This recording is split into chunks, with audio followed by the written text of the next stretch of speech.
Aurora, áurea hora, hora dourada que precede o irromper de um novo dia.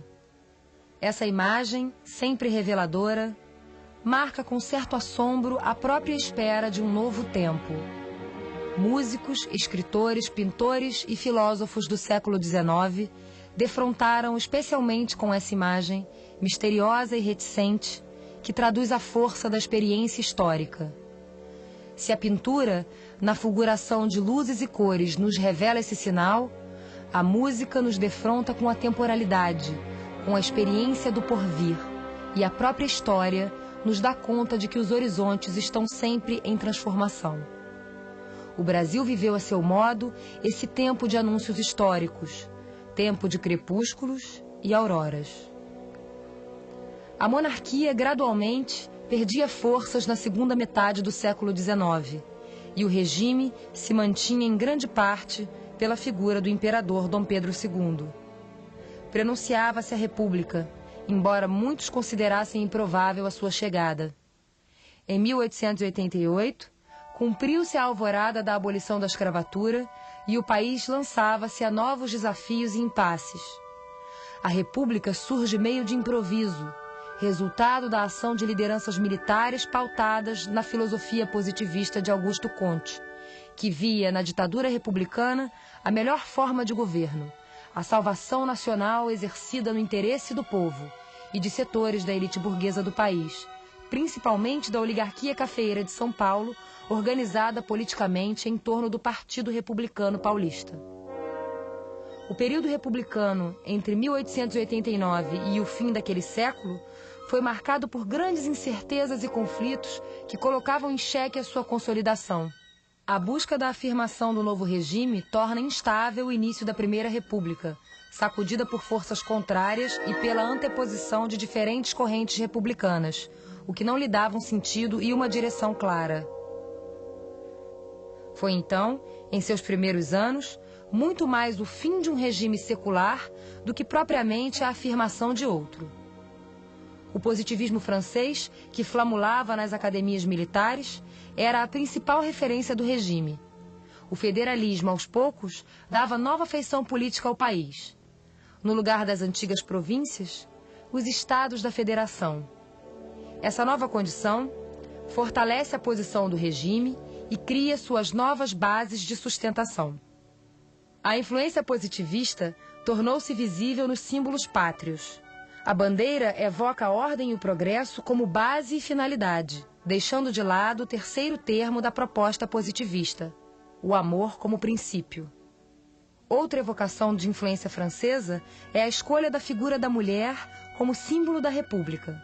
Tal como Marianne, que conduzia o povo e tornou-se ícone da Revolução Francesa, e assim como a imagem da liberdade foi presenteada pelos franceses aos Estados Unidos, a mulher torna-se alegoria da República no Brasil.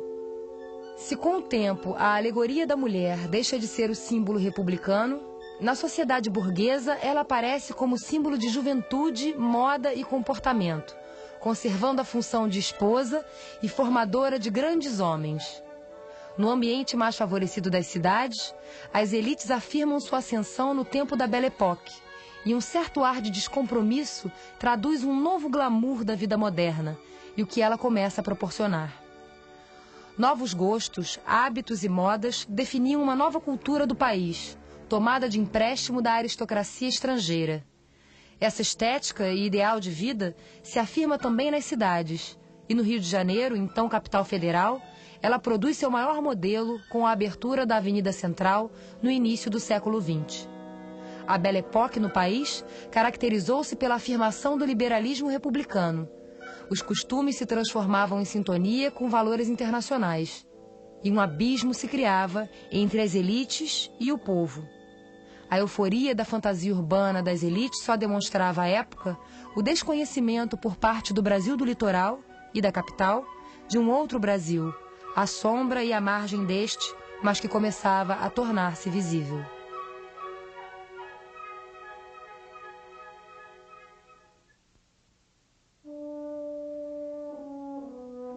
A luz da aurora revela-se por seus contrastes, pois enquanto algo se anuncia e se clarifica, alguma coisa permanece à penumbra.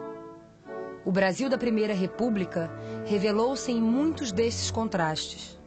Inicialmente, pela própria instabilidade do regime, pelo temor de levantes monarquistas e por revoltas que teve de debelar, como a da Armada entre 1893 e 1894.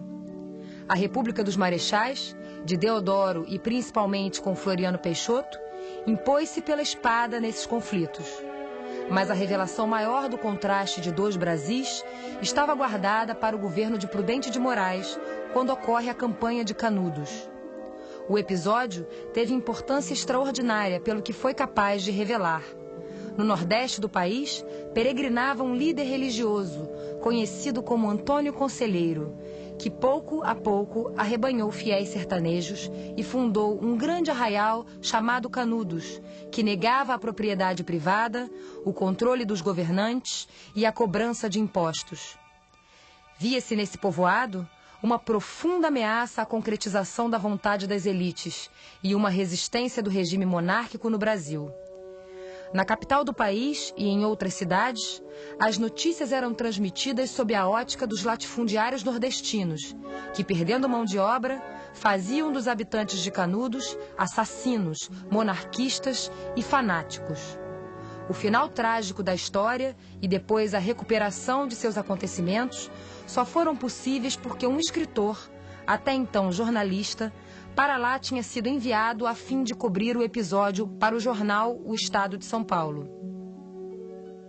De alguma forma, a história estava lá, pois, se não for Euclides da Cunha, que publica toda a saga em Os Sertões, em 1902, aquele acontecimento teria passado pela justificativa de ação contra um suposto levante monarquista no interior da Bahia. Mas a percepção aguda do escritor o denuncia como um ato beligerante do poder federal.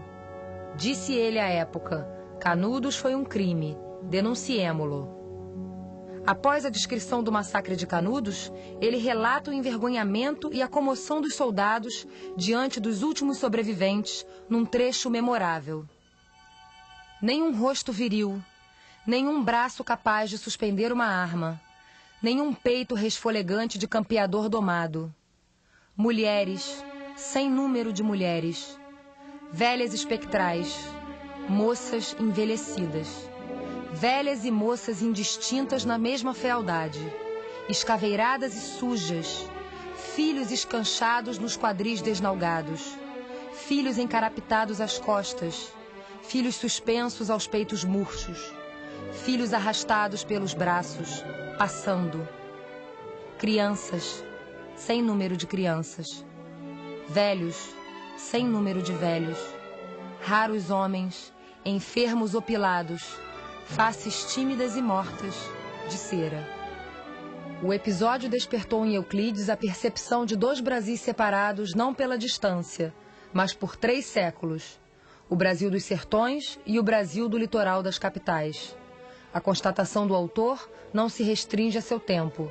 2 Brasis permanecem e se desdobram aos dias de hoje.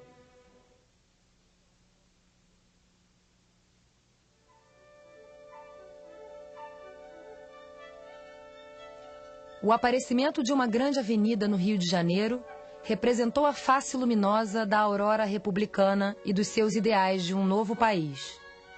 No governo do presidente Rodrigues Alves, inicia-se a construção da Avenida Central, inaugurada ainda inconclusa em 15 de novembro de 1905, tendo como um de seus mentores o prefeito Pereira Passos. Sob a bandeira do progresso e da civilidade, a primeira avenida do Brasil abrigava em sua extensão não apenas belíssimos casarios, mas o aporte cultural que inspirava todo um grupo de intelectuais, políticos e artistas. Lugar de passeios, encontros e novidades, simbolizava a era do nascimento da indústria cultural do país. Inúmeros cinematógrafos ali se instalaram, assim como a Biblioteca Nacional, o Museu de Belas Artes e o Teatro Municipal. É no cenário da avenida que também transcorrem as crônicas de Machado de Assis, Arthur Azevedo, Olavo Bilac e João do Rio, assim como a música de Ernesto Nazaré e Alberto Nepomuceno. A avenida simbolizava um futuro que se pretendia próspero e um presente que se queria fazer notar no cenário urbano internacional, onde as classes ascendentes admiravam uma cidade que se renovava. A moda exibia suas mais novas coleções e o literato colhia impressão flagrante para seu trabalho em elaboração. Segundo o jornalista Eduardo Bueno, o Boulevard possuía imenso significado metafórico. Era a vitrine da civilização, o símbolo da eficiência, da saúde e da beleza do país, a materialização dos resultados trazidos pelo café. Mais que uma rua, era uma proclamação. Com sua arquitetura inspirada no ecletismo francês, a avenida mais lembrava uma metrópole europeia deslocada no espaço e no tempo, concedendo ao país uma ilusão de progresso, riqueza e modernidade. A aurora luminosa de todos os tempos, como foi chamada à época de sua inauguração. A Avenida Central acabou sucumbindo à evolução do capitalismo que a construíra. O modelo francês de sua arquitetura deu lugar a modernos arranha-céus, refletindo a nova forma de pensamento que passou a predominar nos anos 30. Hoje, sua imagem permanece como memória viva e eloquente da face luminosa da Primeira República no Brasil.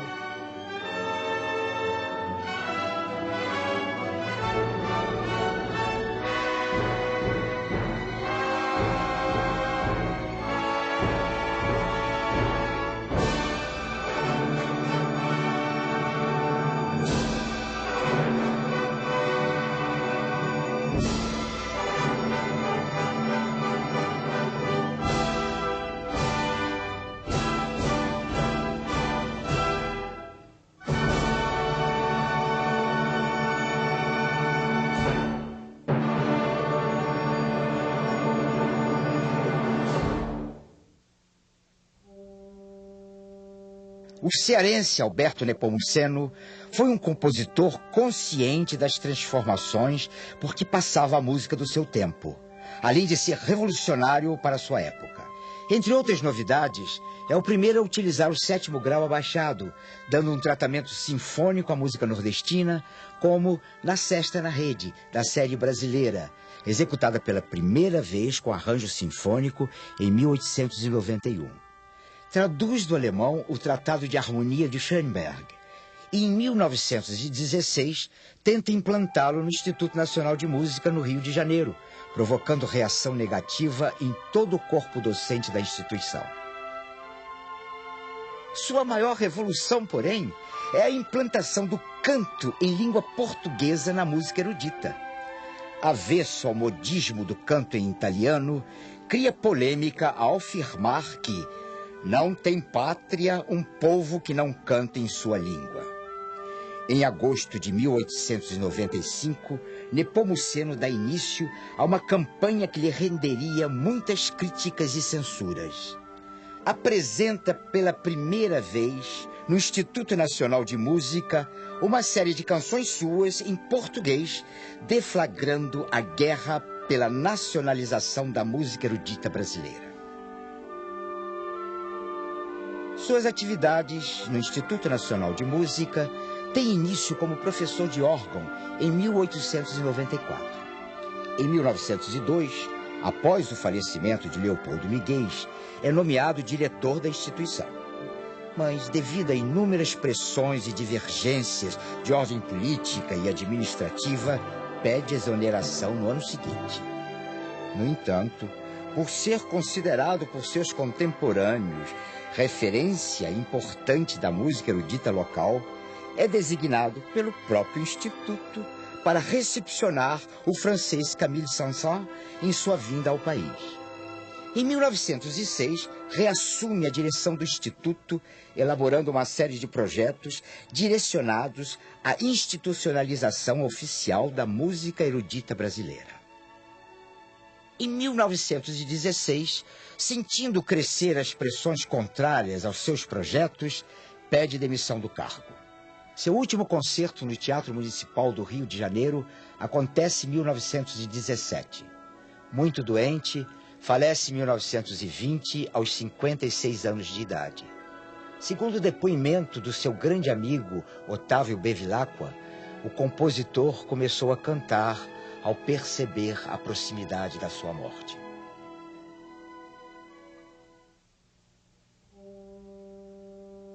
O cearense Alberto Nepomuceno foi um compositor consciente das transformações por que passava a música do seu tempo, além de ser revolucionário para sua época.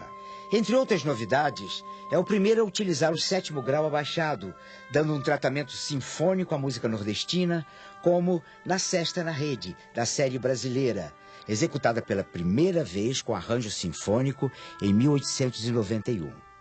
Traduz do alemão o Tratado de Harmonia de Schoenberg e, em 1916, tenta implantá-lo no Instituto Nacional de Música, no Rio de Janeiro, provocando reação negativa em todo o corpo docente da instituição. Sua maior revolução, porém, é a implantação do canto em língua portuguesa na música erudita. Avesso ao modismo do canto em italiano, cria polêmica ao afirmar que não tem pátria um povo que não canta em sua língua. Em agosto de 1895, Nepomuceno dá início a uma campanha que lhe renderia muitas críticas e censuras. Apresenta pela primeira vez, no Instituto Nacional de Música, uma série de canções suas em português, deflagrando a guerra pela nacionalização da música erudita brasileira. Suas atividades no Instituto Nacional de Música têm início como professor de órgão em 1894. Em 1902, após o falecimento de Leopoldo Miguel, é nomeado diretor da instituição. Mas, devido a inúmeras pressões e divergências de ordem política e administrativa, pede exoneração no ano seguinte. No entanto, por ser considerado por seus contemporâneos referência importante da música erudita local, é designado pelo próprio Instituto para recepcionar o francês Camille Saint-Saëns em sua vinda ao país. Em 1906, reassume a direção do Instituto, elaborando uma série de projetos direcionados à institucionalização oficial da música erudita brasileira. Em 1916, sentindo crescer as pressões contrárias aos seus projetos, pede demissão do cargo. Seu último concerto no Teatro Municipal do Rio de Janeiro acontece em 1917. Muito doente, falece em 1920, aos 56 anos de idade. Segundo o depoimento do seu grande amigo Otávio Bevilacqua, o compositor começou a cantar ao perceber a proximidade da sua morte.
O paulistano Alexandre Lévy viveu todas as influências do romantismo do final do século XIX no Brasil.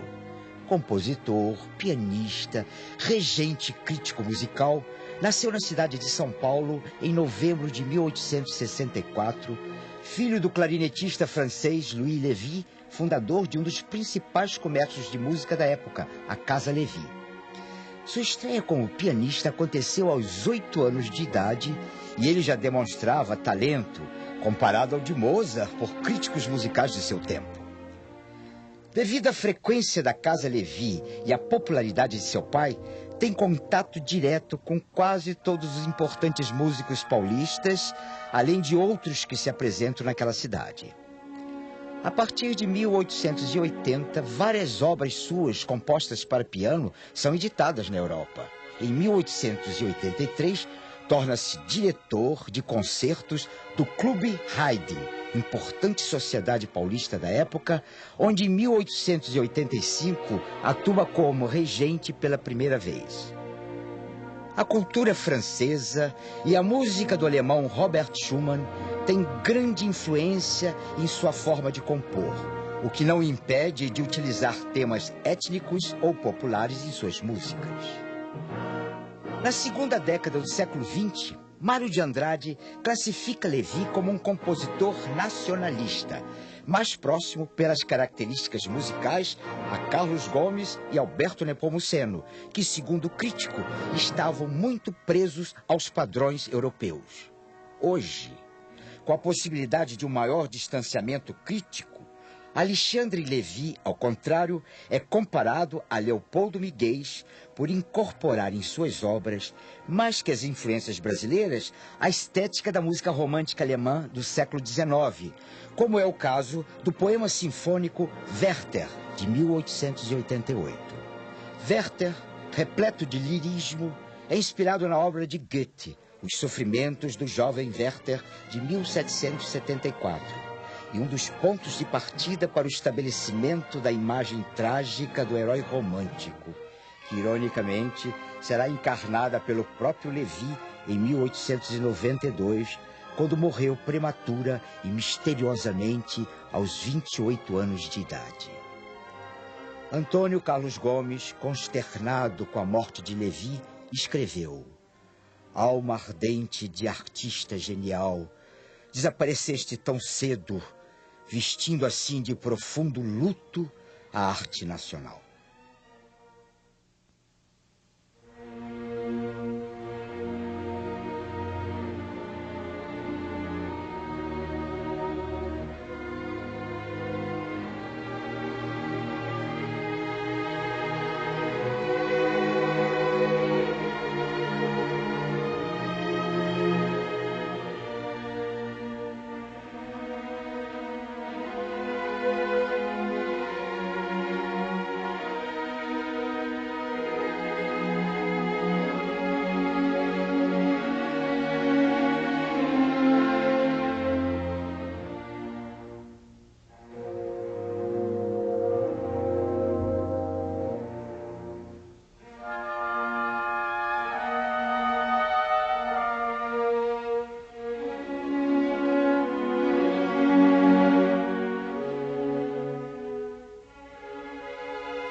Nascido em 1836, no vilarejo de São Carlos, hoje Campinas, no interior do estado de São Paulo, Carlos Gomes logo descobre que seus interesses musicais estavam muito além do que aquele pequeno povoado podia lhe oferecer.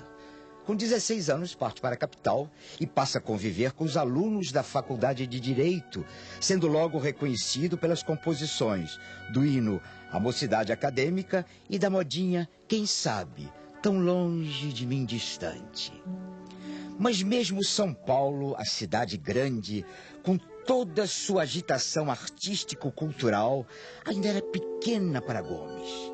Depois de regressar a Campinas, arruma novamente suas malas, briga com o pai, que não quer vê-lo na corte, e parte para a capital do Império, onde matricula-se imediatamente no Imperial Conservatório de Música do Rio de Janeiro, criado por Dom Pedro II em 1847.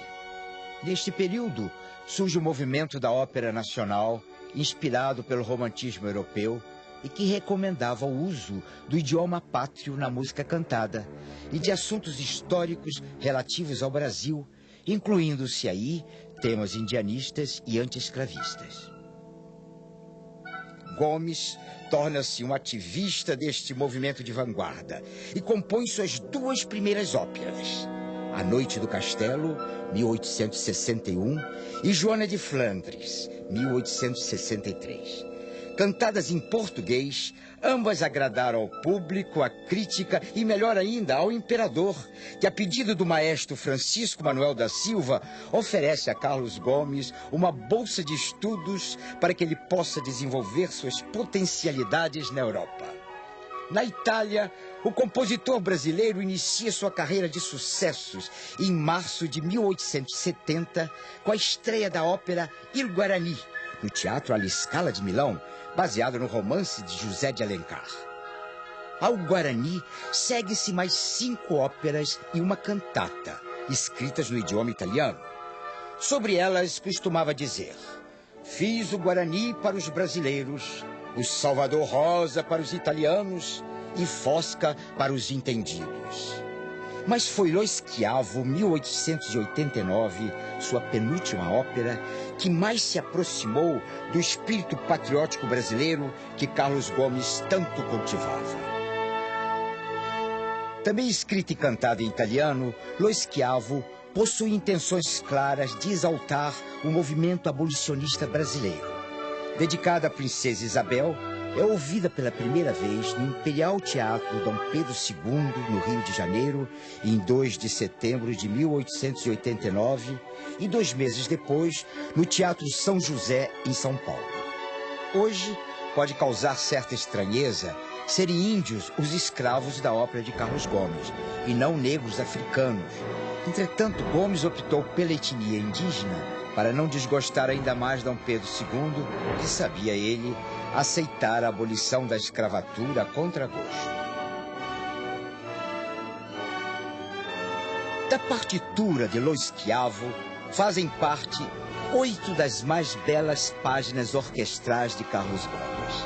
É a Alvorada, que retrata o nascer de um novo dia na floresta tropical, quando se ouvem a brisa nas folhagens, toques de corneta de uma frota portuguesa ao longe, voos de pássaros, gorjeios de um sabiá e ecos de um imponente hino marcial, tudo estruturado em harmonia ímpar. Sua riqueza de nuances melódicas impressiona ouvintes de todas as épocas, em qualquer parte do Brasil ou do mundo.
intelectual fluminense de Niterói, que vivencia intensamente as últimas décadas do Segundo Reinado e os primeiros anos da República, Leopoldo Miguel é o precursor e o maior incentivador no Brasil dos princípios estéticos idealizados pelos compositores nacionalistas europeus como Franz Liszt e Richard Wagner, que desprezavam a ópera italiana, valorizando a sinfonia ou a orquestração de caráter sinfônico. Exatamente por causa desta influência, a obra de Miguel é predominantemente orquestral. Miguel introduziu no Brasil a forma do poema sinfônico. Seguindo de perto esta fórmula, tão bem empregada pelo húngaro Liszt, escreve Parisiana, Prometeus e o poema sinfônico Ave Libertas, de 1890, para comemorar o primeiro ano da proclamação da República. A obra foi dedicada ao Marechal Deodoro da Fonseca. Ao contrário de Carlos Gomes, Leopoldo Miguel aceita o convite do Marechal Deodoro para compor a música do hino à proclamação da República, com poema de José Joaquim de Medeiros e Albuquerque, em que se destaca o refrão: Liberdade, liberdade, abra as asas sobre nós, das lutas na tempestade, dá que ouçamos tua voz. Com certeza, a liberdade era idealizada pelo espírito do homem romântico que foi Miguel. Graças à composição do emblemático hino, Deodoro nomeia diretor do Instituto Nacional de Música, onde permanece até sua morte em 1902.